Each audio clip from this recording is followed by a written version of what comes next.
रोज एक नई कहानी देखने के लिए चैनल को सब्सक्राइब करें और बेल आइकन दबाना ना भूलें।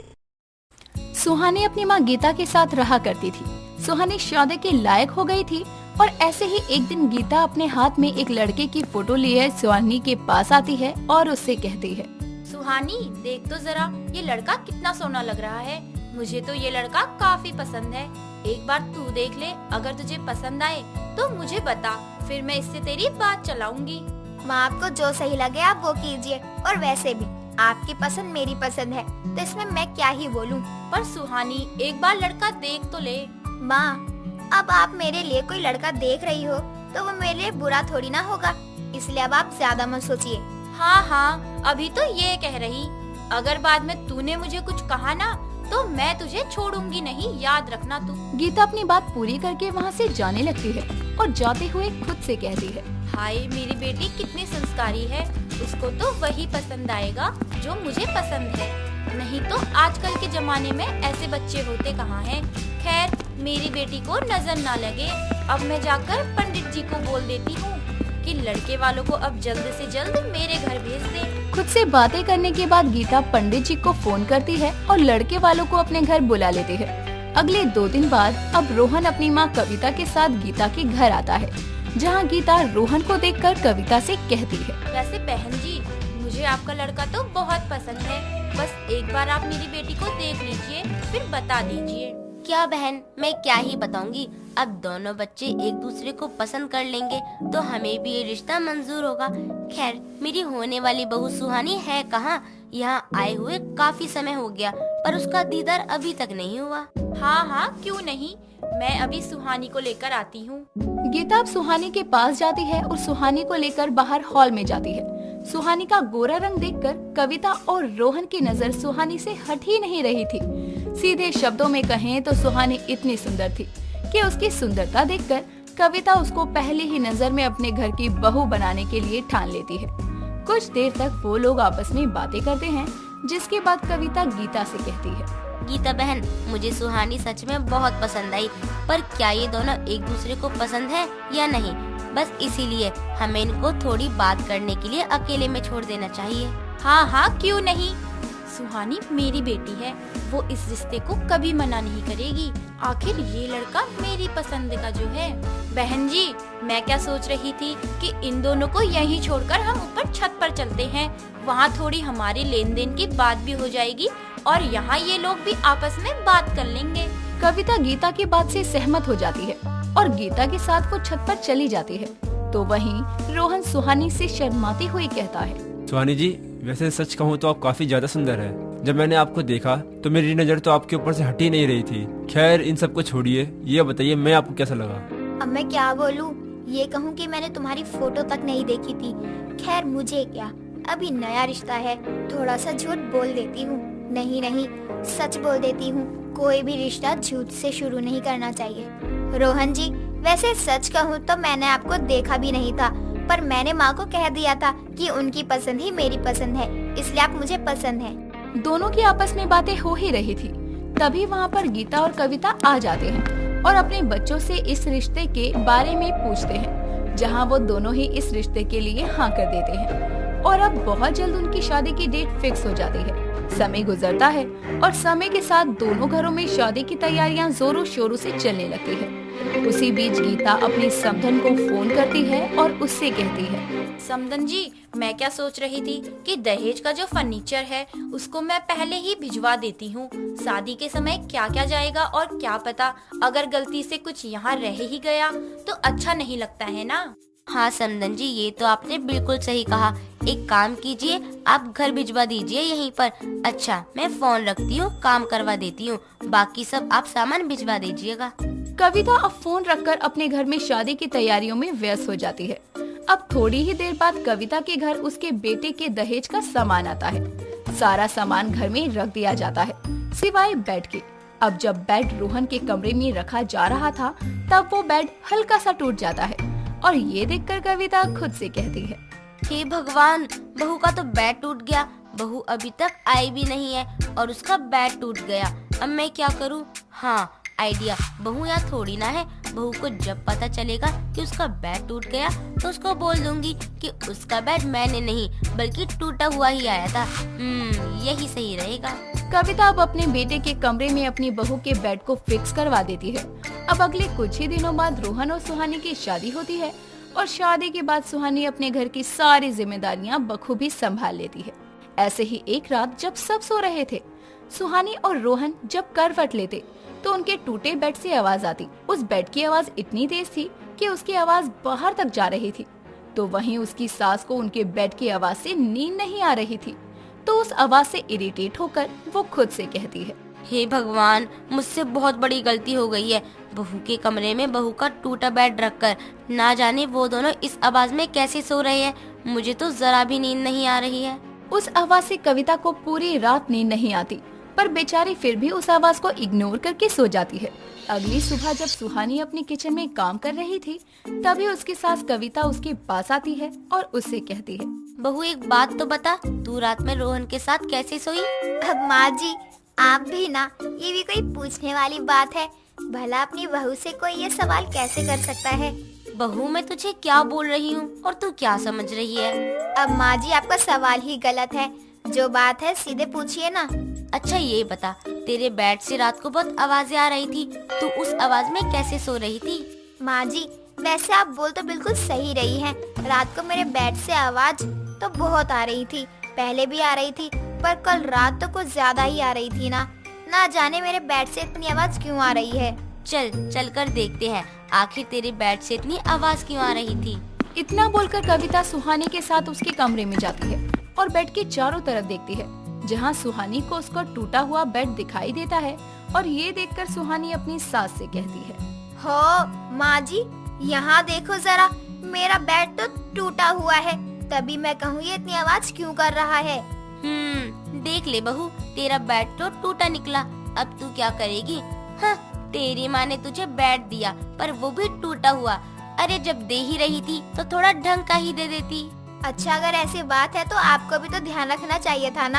अब जरा आप एक बात तो बताओ, चलो मान लिया मेरी माँ ने टूटा हुआ बेड दिया, पर आप जब इस घर में बेड शिफ्ट कर रही थी, क्या तब आपने मेरे टूटे हुए बेड को देखा नहीं?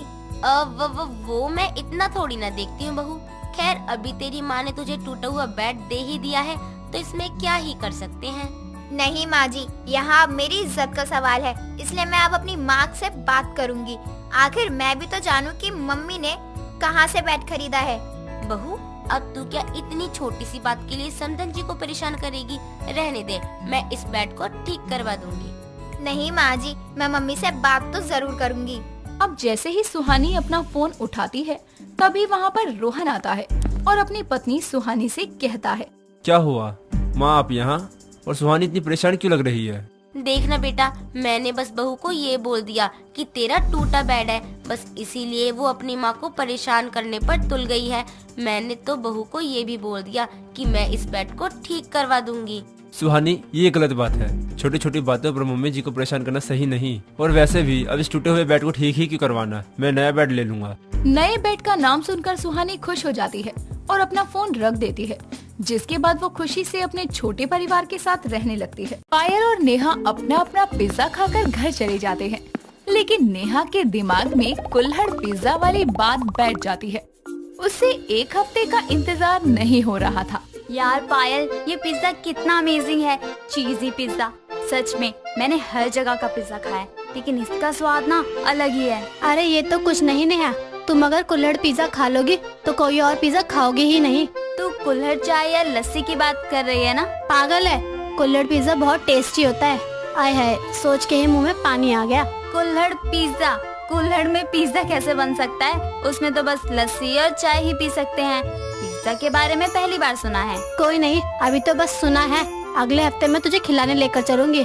अभी तो हम बस इस पिज्जा को एंजॉय करते हैं। इसीलिए वो 2 दिन बाद ही पायल को कॉल करके कहती है, पायल यार देख, एक हफ्ता तो दूर है, आज ही चल लेते हैं ना हम कुल्हड़ पिज्जा खाने। देख, जब से मैंने इसके बारे में सुना है मुझे चैन नहीं है, खाना ही है मुझे अब जल्दी से। ठीक है, शाम को चलते हैं। नेहा जैसे ही कॉल कट करती है तो पीछे उसकी माँ संध्या उसे घूरते हुए बोलती है। नहीं, पिज्जा खाने के लिए तुमसे वेट नहीं हो रहा और घर में जो खाना बना है वो खराब होने के लिए है। जब देखो तब पिज्जा। लेकिन माँ, इस बार मैं कुल्हड़ पिज्जा खाने जा रही हूँ और अगर अच्छा हुआ ना तो आपके लिए भी पैक करवा के ले आऊंगी। कुल्हड़ में चाय और लस्सी पीते हैं, ना कि कुछ खाते हैं। वही तो, मैंने खुद पहली बार सुना है कुल्हड़ पिज्जा के बारे में। अगर अच्छा हुआ तो आपके लिए भी ले आऊंगी, नहीं तो घर में ही बनाकर ट्राई करूंगी। जा, जो करना है कर। वैसे भी कौन सा तू मेरे कहने से कभी रुकती है। बस मेरे लिए लाना मत भूलियो। नेहा शाम को तैयार होकर पार्लर के साथ कैफे में जाती है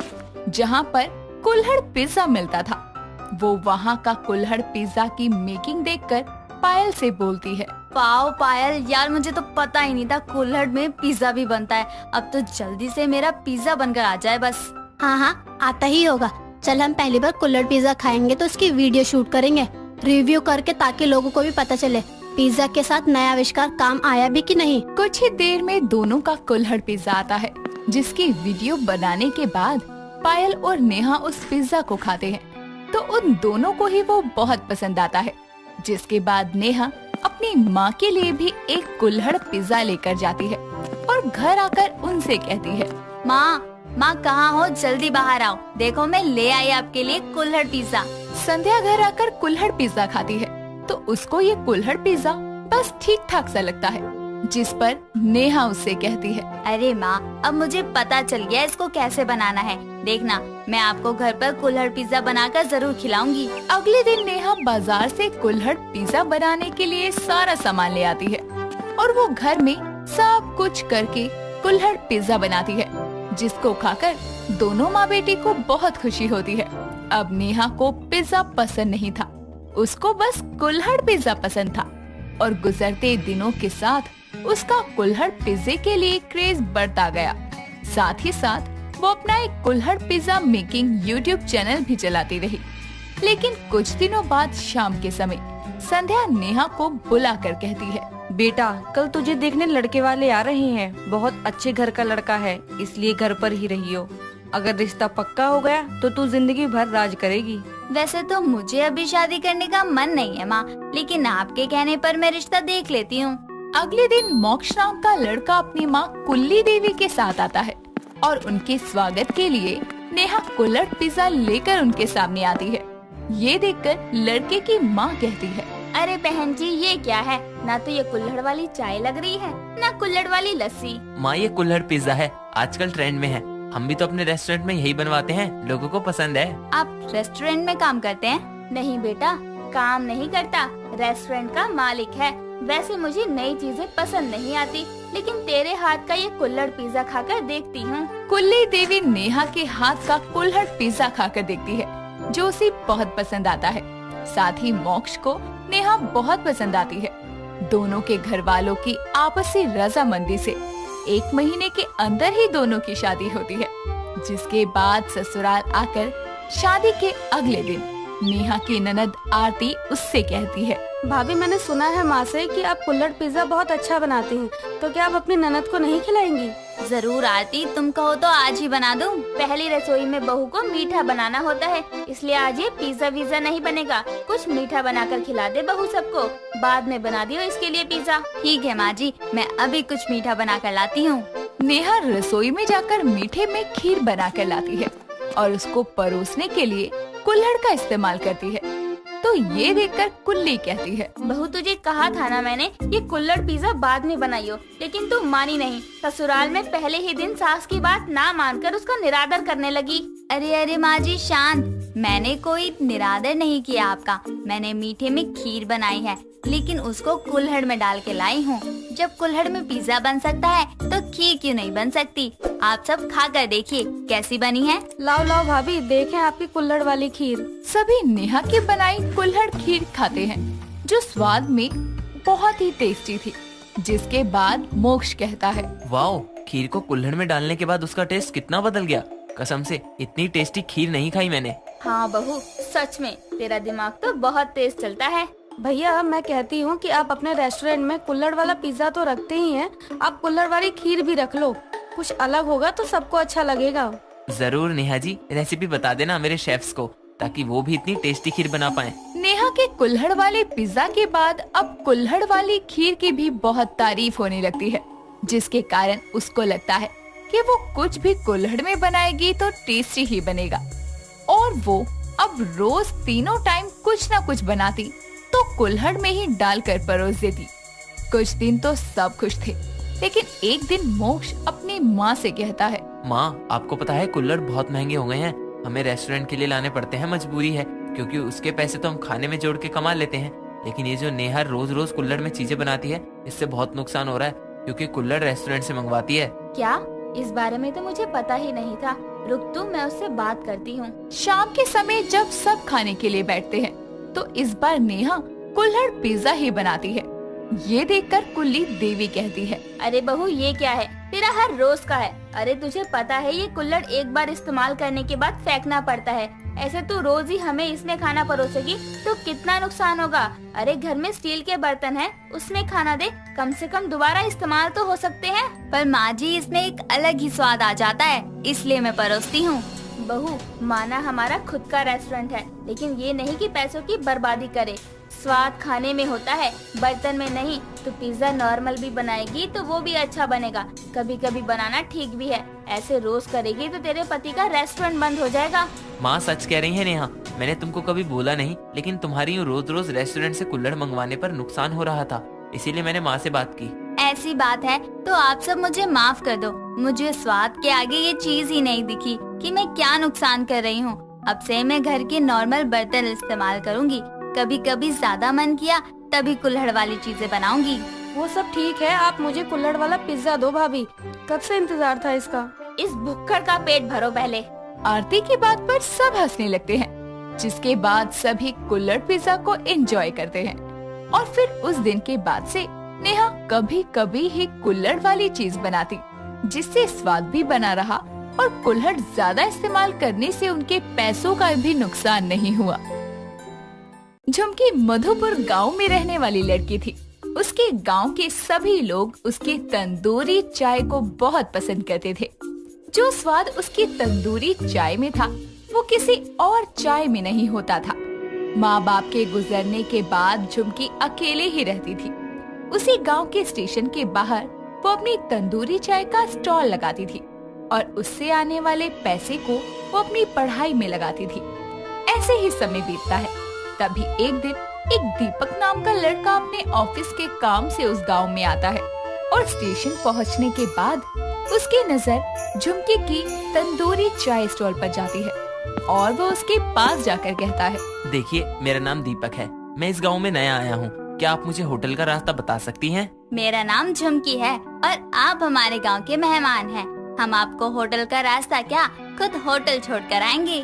क्या बात है, मैं तो बेवजह ही डर रहा था कि नई जगह है, कैसे मैनेज करूँगा, लेकिन आपसे बात करके तो लग ही नहीं रहा है कि मैं आपसे पहली बार मिल रहा हूँ। हम तो ऐसे ही हैं, जो भी हमसे मिलता है उसे अपना अपना ही लगता है। वैसे आप इस स्टॉल पर क्या कर रही हैं, वो भी स्टेशन के सामने, और ये तंदूरी चाय क्या होती है? हम अपनी पढ़ाई पूरी करने के लिए ये स्टॉल चलाते हैं और तंदूरी चाय हमने अपने पिताजी से बनाना सीखा है। इसमें हम मिट्टी के कुल्हड़ और तंदूर का इस्तेमाल करते हैं। पूरा गांव हमारी तंदूरी चाय का फैन है। क्या बात है, आप तो बहुत ही मेहनती लड़की हैं, और जब पूरे गांव के लोग आपकी चाय की इतनी तारीफ करते हैं तो एक बार मेरा भी इस चाय को टेस्ट करना बनता है। आपको लेट नहीं होगा होटल पहुंचने में? अब क्यों लेट होगा, अब आप है ना मुझे सही रास्ता बताने के लिए।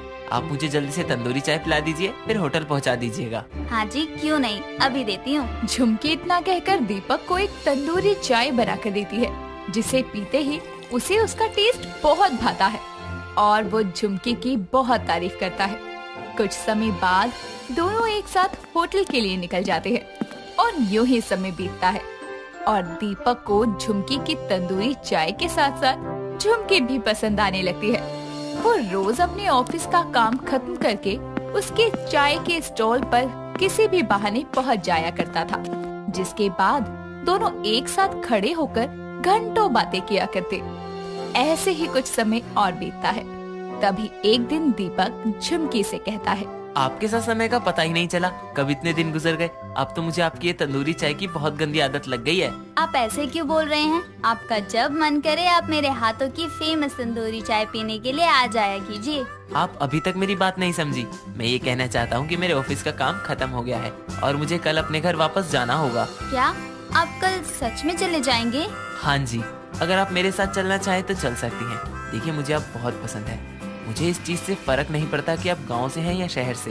मैं बस आपसे शादी करना चाहता हूँ। मना करने का तो सवाल ही पैदा नहीं होता, क्योंकि हम भी आपको बहुत पसंद करती हैं और आपके साथ अपनी पूरी जिंदगी बिताना चाहती हैं। झुमकी की बात सुनकर दीपक बहुत खुश हो जाता है, जिसके बाद वो उससे शादी करके उसको अपने साथ अपने घर ले आता है और घर आकर अपनी माँ सुजाता को आवाज देकर बुलाता है। अपनी बेटी की आवाज सुनकर सुजाता जैसे ही दरवाजे पर पहुंचती है तो उसे शादी के जोड़े में लड़की के साथ देखकर कहती है, ये सब क्या है? तू ऑफिस के काम से बाहर गया था या किसी नौटंकी में भाग लेने? ये क्या शादी के जोड़े में आकर खड़ा हुआ है? और ये लड़की कौन है? माँ, वो आप रुकिए, हम बताते हैं। सासू माँ, हम हैं आपकी बहू झुमकी। ये लड़की क्या बोल रही है? पागल तो नहीं हो गई है ना तू? काम करने गया था या शादी करने? और ये कैसा नाम है इसका? झुमकी। मैं क्या करूं? सब कुछ इतनी जल्दी हुआ कि बताने का समय ही नहीं मिला। झुमकी बहुत अच्छी है, आपका बहुत अच्छे से ख्याल भी रखेगी। हाँ, अब क्यों बताएगा? अब सब अपनी मर्जी से ही करेगा। यहाँ मैंने तेरे लिए इतनी सारी लड़कियाँ देखी थी, लेकिन तूने तो मेरे सारे अरमानों पर पानी फेर दिया। मैं इसे अपनी बहू कभी नहीं मानूंगी। सुजाता अपने बेटे दीपक को सुना ही रही थी कि तभी उसकी बेटी नीरू वहाँ आती है और अपनी माँ से कहती है, क्या हुआ माँ? आप इतने जोर जोर से चिल्ला चिल्ला कर क्यों रो रही हो? क्या बताऊं बेटी, देख जरा अपने भाई को, ये काम का बोल कर गया था और शादी करके आ गया। माँ, इसमें इतना रोने वाली क्या बात है? आपको अपने लड़के पर भरोसा नहीं है? वो जो भी करेंगे अच्छा ही करेंगे। ये कौन है आपकी? ये तो समझदार हैं, बिल्कुल सही कह रही हैं। ये मेरी बहन है, इस टाइम माँ को यही संभाल सकती है। भैया, आप लोग अंदर आइए और माँ आप मेरे साथ अंदर चलिए। नीरू इतना कहकर सुजाता को लेकर वहाँ से चली जाती है। ऐसे ही कुछ समय और गुजरता है, लेकिन सुजाता झुमकी को अपनी बहू मानने के लिए तैयार नहीं थी। एक दिन सुबह के समय सभी लोग एक साथ हॉल में बैठकर बातें कर रहे थे। तभी झुमकी सबके लिए तंदूरी चाय बनाकर लाती है और सबको देते हुए कहती है, ये है झुमकी के हाथों की फेमस तंदूरी चाय, जो कि मैंने अपने हाथों से बनाई है आप सबके लिए। बताइए पीकर कैसी बनी है? मुझे तो बताने की जरूरत नहीं है, मुझे तो पता है तुम बहुत अच्छी चाय तंदूरी चाय बनाती हो। भाभी, जब भैया आपकी चाय, मेरा मतलब तंदूरी चाय की इतनी तारीफ कर रहे हैं तो पक्का अच्छी ही बनी होगी। भाई की चमची, अपना मुंह बंद ही रख, तू बहुत बोलने लगी है। और ये क्या तंदूरी चाय लगा रखा है तुम दोनों ने? मसाला चाय, इलायची चाय, काली चाय तो सुनी है, लेकिन ये तंदूरी चाय क्या होती है? और तू चाय को भी तंदूर की तरह सेक कर लाई है क्या? नहीं माँ जी, इसको बनाना बहुत आसान है। आप इसे घर में भी बना सकते हैं। बस मिट्टी के कुल्हड़ को तंदूर में रखिए और जब वो गर्म हो जाए अच्छे से तो उसे अलग बर्तन में निकाल कर उसमें गरम गरम चाय डाल दो और जब वो थोड़ा ठंडा हो जाए तो उसे निकाल कर पीने के लिए दे दो। अगर तंदूर ना हो तो हम इसे गैस पर भी गर्म कर सकते हैं। बस कर, नहीं सुननी तेरी तंदूरी चाय की रेसिपी, अपने ही पास रख तू। सुजाता और उसके परिवार की सारी बातें दरवाजे पर खड़ी उसकी पड़ोसन कंचन सुन लेती है और घर के अंदर आकर कहती है, बहू, तेरी सास सुनना पसंद करे या ना करे, लेकिन मैं जरूर सुनूंगी, पर चाय प्रतियोगिता के बाद। हम कुछ समझे नहीं आंटी जी। बहू, हर साल हम सभी सोसाइटी वाले मिलकर बहुओं की एक प्रतियोगिता करवाते हैं। इससे बहुओं के हुनर का लोगों को पता चलता है, साथ उनके बेस्ट बहू को खिताब भी मिलता है। तेरी सास का सपना था जब उसकी बहू आएगी तो वो खिताब जरूर जीतेगी। तेरी बातें सुनने के बाद सोच रही हूँ चाय प्रतियोगिता करवाते हैं इस बार। सही है आंटी, देखना मेरी भाभी ही जीतेगी। हाँ बिल्कुल, क्योंकि मुझे पूरा यकीन है मेरी बीवी से अच्छी चाय कोई बना ही नहीं सकता। ये कंचन पूरी सोसाइटी में मेरी नाक कटवाएगी, कोई जरूरत नहीं है। अब तो यह प्रतियोगिता जरूर होगी, वो भी कल सुबह। कंचन इतना कहकर वहाँ से चली जाती है। अगले दिन सोसाइटी के सभी लोग बहुओं की चाय प्रतियोगिता देखने के लिए इकट्ठे होते हैं। कुछ समय बाद सभी बहुएं अपने अपने घर में अपनी अपनी चाय बनाकर सोसाइटी में लाती है और एक एक करके सभी बहुएं अपनी चाय को वहाँ मोहल्ले के सभी लोगों को पिलाती है। और जैसे ही झुमकी अपनी तंदूरी चाय वहाँ बैठे सभी लोगों को चखने के लिए देती है, सभी लोग उसकी चाय पीते ही उसकी तारीफ करना शुरू कर देते हैं। कुछ समय बाद सभी लोगों की राय मशवरा होने पर प्रतियोगिता को आयोजित करने वाली कंचन झुमकी का नाम लेकर उसे विनर घोषित करते हुए कहती है, बहू, आज तक हम लोगों ने बहुत चाय पी है, लेकिन तेरी चाय जैसा स्वाद किसी में नहीं था। आंटी जी, ये सिर्फ चाय नहीं, मेरे पिताजी की बताई हुई तंदूरी चाय की रेसिपी है, जो कि पुणे की फेमस तंदूरी चाय है, जिसमें मिट्टी के कुल्हड़ की खुशबू भी आती है। सच में बहू, तेरी चाय बहुत अच्छी है। देख सुजाता, जिस चाय का तू नाम सुनकर ही उसका मजाक बना रही थी, आज पूरी सोसाइटी वाले उसी तंदूरी चाय की तारीफ कर रहे हैं। तेरी बहू ने प्रतियोगिता जीतकर तेरा सपना पूरा कर दिया और तुझे फेमस भी कर दिया। सभी लोगों से अपनी बहू की तंदूरी चाय की इतनी तारीफ सुनने के बाद वो भी सबके साथ उस चाय को पीती है, जिसके बाद वो भी झुमकी को अपनी बहू के रूप में दिल से स्वीकार कर लेती है। अमीशा बहुत ही सिंपल और सीधी लड़की थी। वो दिखने में जितनी सुंदर थी, उसके पैर दिखने में उतने ही बड़े और चौड़े थे, जिसके चलते उसे हमेशा 11 नंबर के जूते ही पहनने पड़ते, ताकि लोग उसका पैर देखकर उसका मजाक न बनाए। इसीलिए वो हमेशा जूते पहनकर रहती। ऐसे ही दिन बीतते हैं। तभी एक दिन उसकी दोस्त रीता उसके घर आती है और उसके कमरे में उदास उसे बैठा देखकर कहती है, क्या बात है मैडम, तुम यहाँ अकेले क्यों बैठी हो? तो क्या करूँ यार, तू ही बता। क्या बताऊँ, कल कॉलेज की फेयरवेल पार्टी है और तुझे शॉपिंग नहीं करनी क्या? नहीं यार, मेरा मन नहीं है पार्टी में जाने का। लोग वहाँ फिर मेरा मजाक बनाएंगे कि मेरे पैर इतने बड़े हैं, इसलिए मैंने 11 नंबर के जूते पहने हैं। यार, लोगों का तो काम ही है बोलने का, तू कब तक उनकी बातों पर ध्यान देती रहेगी? मुझे अब और कुछ नहीं सुनना, तू जल्दी से तैयार हो जा, हम शॉपिंग पर चलते हैं। नहीं यार, मैं नहीं जाऊंगी, मेरा बिल्कुल भी मन नहीं है। देख अमीशा, तू नहीं गई तो मैं भी पार्टी में नहीं जाऊंगी। अब तू ही बता कि तू क्या चाहती है? तेरी वजह से मेरा कॉलेज का आखिरी दिन खराब हो जाए? नहीं यार, मैं ऐसा क्यों चाहूंगी। चल ठीक है, अब तू नाटक मत कर, चलते हैं शॉपिंग पर। रीता के कहने पर अमीशा शॉपिंग पर जाने के लिए तैयार हो जाती है। कुछ समय बाद दोनों मार्केट जाकर बहुत सारी शॉपिंग करती हैं। शॉपिंग करते टाइम अमीशा को अचानक याद आता है कि उसके पास पार्टी में पहनने वाली ड्रेस से मैचिंग जूते नहीं हैं। वो दोनों एक फुटवेयर शॉप पर जाती हैं। तभी अमीशा अपने पैरों से जूता उतारकर दुकानदार को दिखाते हुए कहती है, भैया मुझे बिल्कुल इसी साइज का 11 नंबर का जूता दे दो, मेरी इस ड्रेस से मैचिंग का। 11 नंबर का जूता, वो भी किसी लड़की के लिए? मैडम जी, लगता है भगवान ने आपको लड़की तो बना दिया, लेकिन पैर लड़कों वाले दे दिए। ओ हेलो भैया, हमने आपसे जूते मांगे हैं, किसके पैर लड़कों जैसे हैं, किसके लड़कियों जैसे, इस पर राय नहीं मांगी। मैडम, मैं आपको थोड़ी ना बोल रहा हूँ, मैं तो आपकी साथ वाली लड़की को बोल रहा हूँ। ये साथ वाली लड़की मेरी बेस्ट फ्रेंड है, इसलिए थोड़ा तमीज से बात कीजिए। मैंने कुछ गलत नहीं बोला है, जो आप मुझे इतना गुस्सा कर रही हैं। चुप हो जा रीता, जाने दे, किस किस का मुंह बंद करवाएगी तू। देखो मैडम, आपसे ज्यादा समझदार है आपकी साथ वाली, इनको भी पता है इनके अंदर एक कमी है। तुम मुझे ये बताओ, तुम्हारे पास 11 नंबर के जूते हैं या नहीं? मेरे पास तो नहीं है, और मेरी दुकान इस मार्केट में सबसे बड़ी दुकान है जूते की। अगर आपको मेरे यहाँ नहीं मिला तो कहीं नहीं मिलेगा। जी ठीक है। अमीशा इतना कहकर रीता को लेकर घर वापस आ जाती है।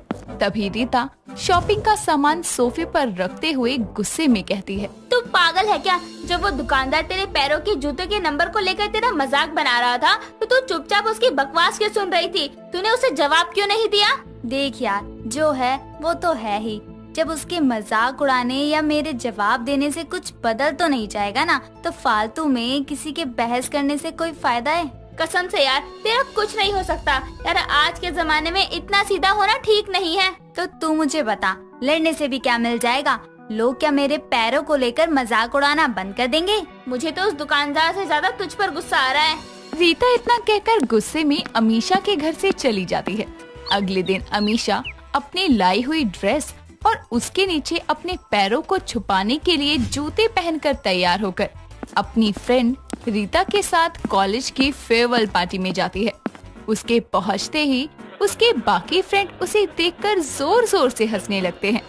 तभी उनमें से उसकी फ्रेंड निशा कहती है, अमीशा, अपने पैर दिखाना, हम भी तो देखे आज पार्टी ड्रेस के साथ अपने पैरों को छुपाने के लिए कौन सी सैंडल डाली है, या आज भी अपने 11 नंबर के जूते डाल कर आई है। यार कम से कम तुम लोग तो मेरा मजाक मत बनाओ, तुम लोग तो मेरे दोस्त हो ना।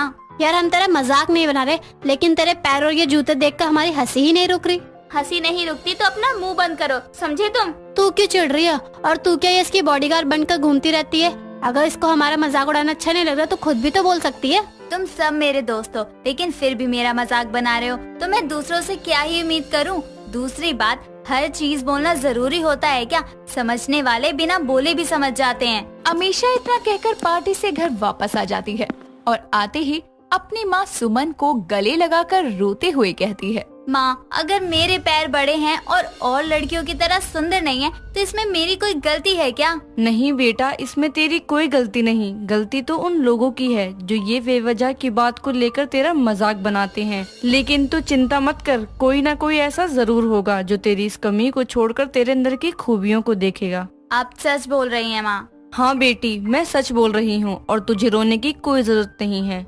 लेकिन एक बात और याद रख, अगर गलत बोलना गलत होता है तो गलत सहना भी गलत होता है। सुमन अपनी बेटी अमीशा से इतना कहकर वहाँ से चली जाती है।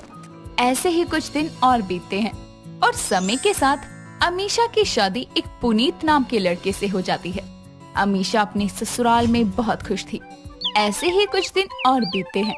तभी एक दिन सुबह के समय अमीशा की सास मालिनी उसे बुलाती है, तो उसकी नजर अमीशा के जूते पहने हुए पैरों पर पड़ती है, जिसे देखकर वो कहती है, ये क्या है बहू, तू इतनी सुंदर साड़ी के नीचे जूते पहनकर क्यों घूम रही है घर में? वो माँ जी, मुझे आदत है माँ जी जूते पहनने। आदत सुधारो अपनी।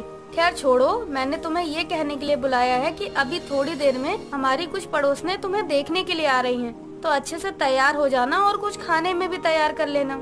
जी माँ जी। अमीशा इतना कहकर किचन में जाकर खाना बनाने लगती है। कुछ समय बाद मालिनी की पड़ोसन उसके घर आती है। तभी अमीशा भी तैयार होकर वहाँ आ जाती है, जिसके बाद सभी औरतें अमीशा का घूंघट उठाकर उसका चेहरा देखकर उसे गिफ्ट देना शुरू करती हैं। तभी मालिनी की पड़ोसन मिताली की नजर अमीशा के जूते पहने हुए पाँव पर जाती है, जिन्हें देखकर वो कहती है, बहू, तू घर में जूते पहन करके घूम रही है, और वो भी इतने बड़े? तेरे पाँव बड़े हैं क्या? तुझे बोला था ना बहू कि जूते उतार दियो। अरे साड़ी के नीचे जूते कौन पहनकर घूमता है? ऐसी बात नहीं है मिताली, जब मेरी बहू इतनी सुंदर है तो उसके पाँव भी तो सुंदर ही होंगे ना। तो ठीक है मालिनी, इस बात पर अपनी बहू के जूते उतारने के लिए बोल, क्योंकि मैं तो उसके लिए पायल लाई हूँ, उसी बहाने पहना भी दूंगी। हाँ बिल्कुल, क्यों नहीं। बहू जूते उतारो अपने। मालिनी के कहने पर जैसे ही अमीशा अपने जूते उतारती है, सभी लोग उसके पाँव देखते हैं, तो वैसे ही सारे औरतें उसके जूते और पाँव पर हंसते हुए उसका मजाक उड़ाना शुरू करती है।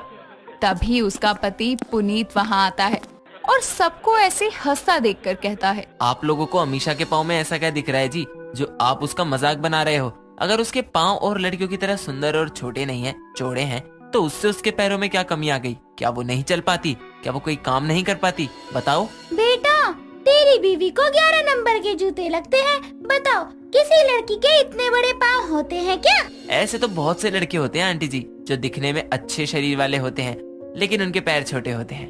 तो क्या आप उनका भी मजाक बनाओगी? हमें हमारी सोच बदलनी चाहिए। पुनीत की बात सुनकर सभी लोगों को अपनी गलती का एहसास होता है और सभी अमीशा से माफी मांगते हैं, जिसके बाद अमीशा को अपने पैरों को छुपाने के लिए हमेशा 11 नंबर के जूते नहीं पहनने थे। साहसी कॉलेज के कॉरिडोर में एक बेंच पर बैठी पढ़ रही होती है। तभी उसकी एक हॉट सी सीनियर अपने कुछ दोस्तों के साथ वहाँ आती है और स्टाइलिश से पोज में ऐठते हुए उससे कहीं और जाकर बैठने को कहती है। साहसी भी बिना कुछ कहे वहाँ से चुपचाप उठकर बाहर धूप में रखे बेंच पर बैठ जाती है। कुछ देर में जब उसके दोस्त निकी और विनीत वहाँ आते हैं तो उससे कहते हैं, वो यहाँ धूप में क्यों मर रही है? कॉरिडोर में बैठी थी, लेकिन वो अपनी सीनियर है ना, वो जो जरूरत से ज्यादा छोटे कपड़े पहनती है, उसने कहा कहीं और जाकर बैठो। तो महारानी चुपचाप उठकर यहाँ धूप में बैठ गई। हाँ तो कह देती ना कहीं और जाकर पसर, यही बेंच दिख रहा है क्या तेरे को? पागल है क्या? वो मेरी सीनियर है, मेरी हिम्मत नहीं होती उससे फालतू बोलने की। और फिर उसकी पर्सनालिटी भी तो मुझसे कितनी अच्छी है। अबे वो हमारी सीनियर है, सुपीरियर नहीं। जो तू खुद को इंफीरियर समझ के कुछ बोलती ही नहीं है, और तू अपने आप को हर किसी के सामने कम क्यों समझती है? यार तुम लोग भी क्या बोल रहे हो? मैंने तो ऐसा कुछ भी नहीं बोला। रहने दे, तू उसको क्या किसी को कुछ नहीं कह सकती, क्योंकि तुझे तो इंफीरियोरिटी कॉम्प्लेक्स के कीड़े ने काटा है। खैर चल कॉफी पीने चलते हैं, सिर दर्द कर रहा है मेरा। तभी तीनों कॉलेज के एक पास के कैफे में जाकर कॉफी ऑर्डर करते हैं। वेटर कॉफी के साथ कुछ टिश्यू भी देता है। तीनों बातें करते हुए कॉफी पी ही रहे होते हैं, तभी किसी बात पर हंसते हुए साहसी के हाथ और ड्रेस पर कॉफी गिर जाती है। ओ शिट यार, ओए निक्की अपने वाला टिश्यू दियो। मैंने यूज कर लिया, पागल काउंटर से ले आ। मैं नहीं जा रही, विनीत तू ला दे यार। अबे फोन आ रहा है, बात करने दे यार। हाँ हेलो। मैं भी ना अभी उससे दोबारा टिश्यू मांगूंगी तो क्या सोचेगा? अब यार वो क्या सोचेगा, ये तू क्यों सोच रही है? मतलब टिश्यू लेने जाने में भी तुझे इतना डर लग रहा है, हद है यार। यार वो वेटर अभी तो कॉफी के साथ यहाँ पर इतने सारे टिश्यू रख कर गया था, अब दोबारा टिश्यू लेने जाऊंगी तो कहीं ये ना कह दे कि मैडम आप कॉफी गिरा गिरा कर पी रही हो। मतलब आपको इतने टिश्यू चाहिए? आप यहाँ कॉफी पीने आई है या फिर टिश्यू मांगने आई है? यार तू महान है, तू बैठ यहीं, अभी टिश्यू तेरे पास ही आएगा। Excuse me waiter, tissue please. उसके इतना कहते ही वेटर टिश्यू लाकर टेबल पर रख देता है और निक्की साहसी को घूरने लगती है। कुछ देर बाद तीनों अपने घर चले जाते हैं। साहसी अपने नाम से बिल्कुल उल्टा मिजाज रखने वाली लड़की थी। वो हमेशा से खुद को अपने आसपास के लोगों से कम समझा करती और इसके चलते वो किसी से फालतू क्या जरूरत होने पर भी नहीं बोलती थी, जिसे अक्सर लोग इंफीरियोरिटी कॉम्प्लेक्स भी कहते हैं। समय बीतता है, उसकी शादी कनिष्क नाम के एक लड़के से हो जाती है। एक सुबह वो सबके लिए चाय लेकर हॉल में आती है, तभी कनिष्क कहता है, माँ ऑफिस की एनुअल पार्टी है कल, तो शाम को आप दोनों तैयार रहिएगा। अरे बेटा मैं क्या करूँगी तेरी पार्टी में जाकर, तू तो बहू को ही ले जा। नहीं सासू माँ, वहाँ तो कितने सारे लोग होंगे, इनके बॉस दोस्त कलीग, मेरा वहाँ क्या काम, मैं नहीं जाऊँगी। अरे बेटा वो बड़े लोग हैं, तू क्या जमीन की कीड़ी है, कैसे बात करती है बहू? पर सासू माँ मैं वहाँ जाकर क्या करूँगी? मुझसे तो किसी अनजान से बात भी नहीं होती। ओह तुम मेरी पत्नी हो और पार्टी में तुम नहीं चलोगी तो लोग मेरे बारे में क्या क्या बातें बनाएंगे, ये भी तो सोचो। हाँ पर वो परवर कुछ नहीं, तू जाएगी मतलब जाएगी। चल मैं तुझे कोई बढ़िया सी साड़ी निकाल कर देती हूँ। इतना कहकर मैताली उसे अपने साथ कमरे में ले जाती है। अगले दिन साहसी बढ़िया सी साड़ी पहनकर कनिष्क के साथ पार्टी में पहुँचती है तो देखती है कि कनिष्क के बाकी सभी कलीग्स की बीवियां वहाँ बहुत ही मॉडर्न ड्रेस में आई होती हैं, जिन्हें देखकर साहसी खुद को छोटा समझते हुए मन में कहती है, यार यहाँ तो सब कितने फैशनेबल ड्रेसेस पहनकर आए हैं और मैं ये चमकीली सी साड़ी लपेट कर आ गई। मुझे तो नजरें उठाने में भी अजीब सा लग रहा है। क्या हुआ, नीचे क्या देख रही हो, कुछ गिर गया है क्या? हाँ, और मेरा कॉन्फिडेंस ऐसा गिरा है कि उठ ही नहीं रहा। क्या कहा तुमने? कारपेट देख रही हूँ, कितना अच्छा बिछाया है ना। ओहो, नजरें ऊपर उठाओ और नजारे देखो। मैं नहीं आती ना तो ही अच्छा था। यहाँ लोगों को देखो कितने फैशनेबल है, मैं अकेली साड़ी में अजीब सा फील कर रही हूँ। ऐसा लग रहा है जैसे हंसों के बीच में कबूतरी आ गई हो। अरे यार तुम किसी से कम सुंदर नहीं लग रही, और इस बात का दूसरा पहलू क्यों नहीं देखती कि इन सबके बीच तुमने कुछ अलग कुछ बेहतर पहना है। इसीलिए खुद को कम मत समझो और बेफिक्र होकर पार्टी एंजॉय करो। अपने पति की बातें सुन सासी को कुछ अच्छा महसूस होता है, जिसके बाद वो स्माइल के साथ पूरी पार्टी अटेंड करती है। समय बीतता है। एक रोज मिताली की पड़ोसन कम्मो उसके घर आती है। कैसी है मिताली, सब ठीक तो है ना? और क्या, सब कुशल मंगल है। तू बता क्या मांगने आई है? अरे पगली, मांगने नहीं तुझे खबर करने आई हूँ। मोहल्ले में बहुओं की बहस प्रतियोगिता होने जा रही है, तो उसके लिए शाम को मोहल्ले में पार्क में चर्चा होगी, आ जाइए तू भी। मुझे तो समझ ना आता ऐसी ऊट पटांग प्रतियोगिता करने का क्या मतलब। मुझे तो ना भाता ये सब, और कोई खाना बनाने या खाना खाने की प्रतियोगिता हो तो समझ भी आए। अब तेरी बहू इसमें भाग लेने लायक ही नहीं है तो तुझे क्यों भाएगी ये प्रतियोगिता? अरे बहस करना भी एक कला है जो सबके पास नहीं, और तेरी बहू के पास तो बिल्कुल भी नहीं है। ऐसा है, ज्यादा बकवास मत कर। और रही बात मेरी बहू की, तो वो किसी से कम नहीं है। तभी साहसी चाय नाश्ता लेकर हॉल में आती है तो उसे देख कम्मो कहती है, हाँ तो फिर भेज अपनी बहू को बहस प्रतियोगिता में। क्यों बहू, तुझसे हो पाएगा ना? उससे क्या पूछती है, वो भाग लेगी और जीतेगी भी। सासू माँ, क्या बात हो रही है? सही है, जो खुद को कम समझते हैं वो दूसरों से बहस करेंगे। देखते हैं फिर। तभी कम्मो वहाँ से हंसती हुई चली जाती है। मिताली साहसी को मोहल्ले में होने वाली प्रतियोगिता के बारे में बताती है और साथ ही उसे भाग लेने को भी कहती है। ये सुनकर साहसी हैरान होकर कहती है, ना सासू माँ ना, मुझसे ना हो पाएगा। मैं कैसे करूँगी? औरों की बहुओं की तरह चपर चपर करने की आदत नहीं है, ये वही कर सकती है, मैं नहीं। अरे ओ नास पिटी, कब तक खुद को दूसरों से कम मानने का भ्रम पाल कर बैठी रहेगी? अरे आज के जमाने में जहाँ अनपढ़ इंसान भी खुद को पढ़े लिखों से बेहतर समझता है, वहाँ तू है कि पढ़ी लिखी होकर भी दूसरों से खुद को हर मामले में कम समझती है। अरे खुद को कम समझेगी तो लोग तो तुझे कम समझेंगे ही ना। क्या हुआ? अभी आते हुए मैंने मोहल्ले में वो बहस प्रतियोगिता का पोस्टर देखा और सासू माँ चाहती है कि मैं उसमें भाग लूं, पर मैं कैसे? हाय राम, कैसी बहू है, खुद को कम समझने वाली बेवकूफ बहू मिली है मुझे। अरे साहसी, अपने नाम जितना ना सही पर रत्ती भर साहस तो ला। माँ सही तो कह रही है साहसी, तुम किसी से कम नहीं। माना ये बेकार प्रतियोगिता है, लेकिन इसी बहाने तुम ये फालतू में डरना तो छोड़ोगी। अपने पति और सास की बात मानकर साहसी हाँ कर देती है।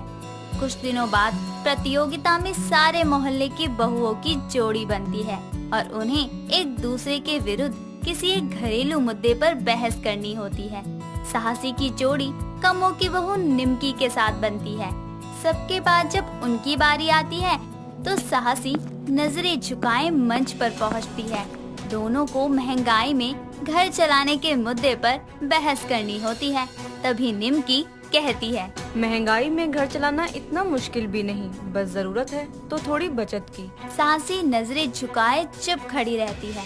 तभी उसकी नजर सामने बैठी अपनी सास पर पड़ती है, जो बस लगातार उसे ही देखती है। तभी साहसी मन में कहती है, बोलना ही होगा साहसी, वैसे भी सासू माँ सही कहती है, मैं किसी से कम नहीं हो सकती हूँ। ये फालतू प्रतियोगिता तो मैं यूं ही जीत लूंगी। बचत, अरे बचत तो तब होगी ना जब खर्चे कम होंगे। महंगाई के चलते खर्चों की हद पार है। अभी ऐसी महंगाई में घर चलाना किसी कंपनी चलाने से कम नहीं है। हाय हाय, ये कैसे पटर पटर बोल रही है, अभी मैं क्या बोलूं? निमकी को कुछ समझ नहीं आता और वहीं साहसी लगातार बोलती रहती है। इस तरह वही प्रतियोगिता की विजेता बनती है, जिसके बाद से उसका आत्मविश्वास ऐसा उठता है कि फिर वो कभी खुद को किसी और से कम नहीं समझती। दोस्तों, अगर आपको ये कहानी पसंद आई तो इसे लाइक करें, शेयर करें और कमेंट करके बताएं कि कहानी में आपको सबसे अच्छा क्या लगा।